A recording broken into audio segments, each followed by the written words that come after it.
Hey everyone, Gill Gross here post-match. Stefanos Tsitsipas versus John Isner, round 3 Roland Garros 2021. If you're not here for spoilers, click off the video in 3, 2, 1. Tsitsipas with a 4-set victory over what I would consider to be a dangerous third-round opponent in the current form that he is in, 31 seed John Isner. It is the Greek Tsitsipas with the victory, 5-7, 6-3, 7-6, 6-1. All right, let me start with why and how John Isner won set number 1, and perhaps Tsitsipas, who is my favorite to make the final of this tournament, was down a set to Big John. So I think it starts with the fact that all the pressure seemed to be on Tsitsipas's serve and not Isner's serve for the entirety of the set, and I attribute that mostly to first serve percentage. The discrepancy was really wide, too wide for Tsitsipas's sake, as John Isner made 76% while Tsitsipas made just 61% of his first deliveries. I thought Tsitsipas did a pretty good job, with Isner playing well, of protecting his second serve well enough to continue to hold serve throughout most of the first set. His second serve strategy was to go backhand body, which worked pretty well because when you have a tall guy like Isner, if you kind of jam him up, you might not get a miss out of it, but you don't, you kind of sap his power if you don't let him really extend his arms.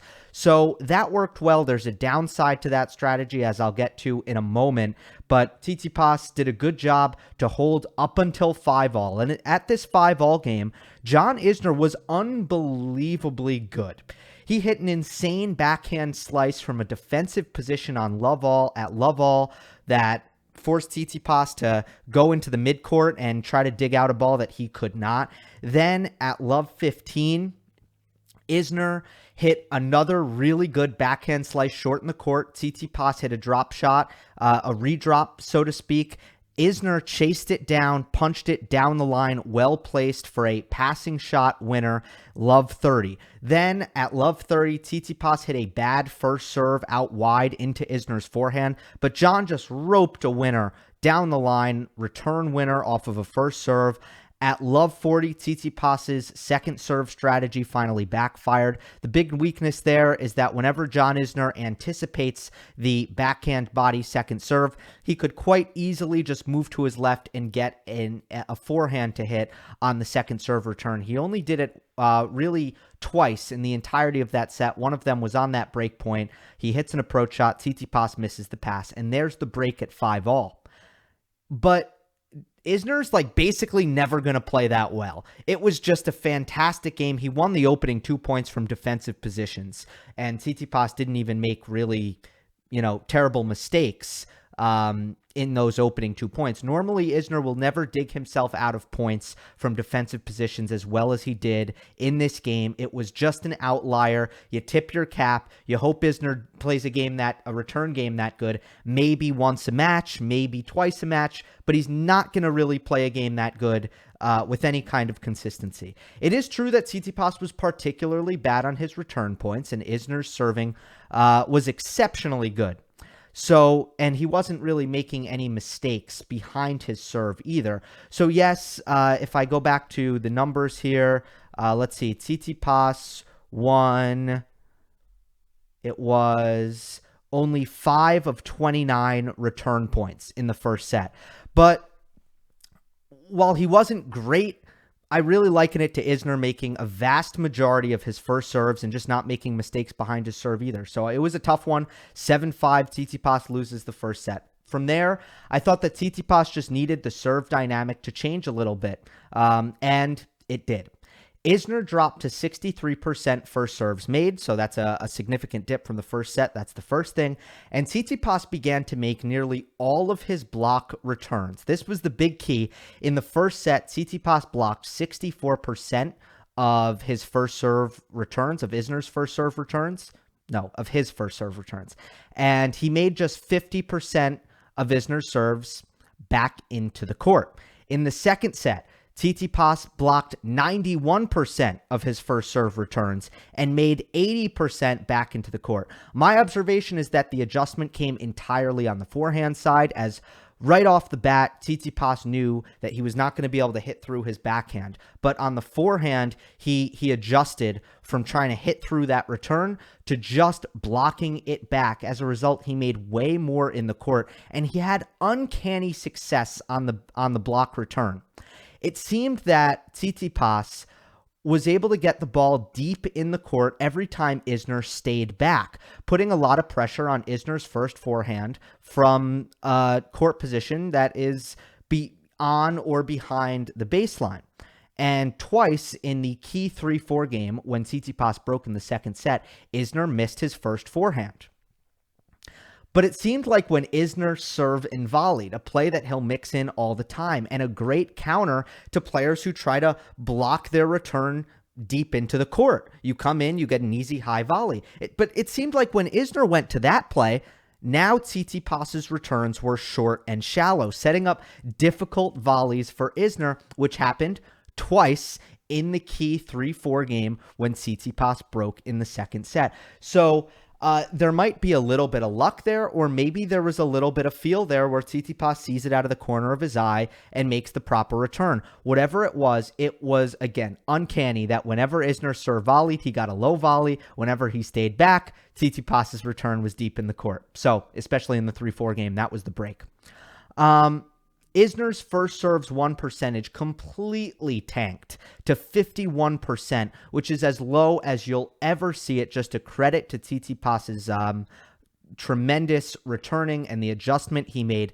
But it also probably helped that the court was getting rained on, which slowed down conditions quite a bit. Impossible to know how large a factor that played, but it was something. And Isner did ask the chair umpire between the second and the third set for the roof to be closed, and the umpire did not oblige after Tsitsipas did not express the same sentiment to the chair. Before we move on to the third and the fourth sets, it must be said that Tsitsipas saved a key break point at 3-all 30-40. An unbelievable first forehand Tsitsipas hit, and if he did not make it, who knows how this match goes. Isner would go up a break, a jolt of energy, up a set and a break, and you just don't know how this match plays out. But luckily for Tsitsipas, he didn't need to find out, because while Isner hit a really good forehand return, Tsitsipas somehow runs around it, and that in itself was impressive. I am impressed with how he got out of the way of the ball, because it was a couple of feet to his left. There was quite a bit of steam on the return, and Stefanos' feet was somehow quick enough to skip out of the way of the ball and to make enough space between the ball and his body and hit a forehand. And then, as if that wasn't enough, he found a near impossible inside-in angle on the forehand, and it was a winner. This is not the kind of shot that you'll see on every highlight reel, like the greatest shot ever. But as far as difficulty goes, it is as difficult as it gets. An unbelievable breakpoint save by Tsitsipas. By far the most important shot he hit all match long. So, with that 3-4 break, Tsitsipas wins the second set 6-3. The third set was serve dominated, especially on Tsitsipas's serve. Isner was no longer winning his second serve return points, making far more mistakes than he previously was. It ends up going to a tiebreak, and this is still a precarious position for Tsitsipas, where you have to imagine the Greek was feeling the pressure against one of the greatest tiebreak players statistically of all time in John Isner, and a set apiece, pressure moment. But Tsitsipas and his fans should be delighted to know that it was a incredibly clean tiebreak. He remained perfect on his own serve, and he took advantage of his looks at the John Isner second serve. On one mini break, on the first one, he dipped a second serve backhand return at Isner's feet when John was coming in for a serve and volley and made him miss the volley. Isner also tried a drop shot off of a return that was really too good to attempt that shot on. It was another second serve point. This was a theme throughout the match. Tsitsipas's return of John Isner's kick serve was tremendous. And that goes back to all of the work that Tsitsipas has done in the gym. He's so strong above the shoulders on the backhand side compared to where he was when he started his career. He's also 6'4". So when Tsitsipas moved all the way back on his second serve return, as he did, even John Isner's kick serve could not bother him. He was strong enough above the shoulders. It wasn't getting too high. And the nighttime conditions, when the temperature drops and the ball just doesn't bounce quite as high, also figured to help Stefanos Tsitsipas on the second serve return. But the reality is, or the result is, Tsitsipas does an excellent job throughout the match returning John Isner's kick serve, which is the best kick serve in all of men's tennis. And to give you the stat on it, John Isner wins 51% of his second serve points. I mean, take into account how good Isner's second serve is. That is an excellent job by Tsitsipas. So in the fourth set, after winning the third set tiebreak, Tsitsipas completely takes over. His high percentage game begins to really pay off against Isner's unabashed aggression, with the Greek making far fewer mistakes than Isner. Tsitsipas did an unbelievable job of making Isner's volleys difficult. And overall, it may have been a bit scary for him, but that's as good as Tsitsipas can hope for. The American played a near perfect first set.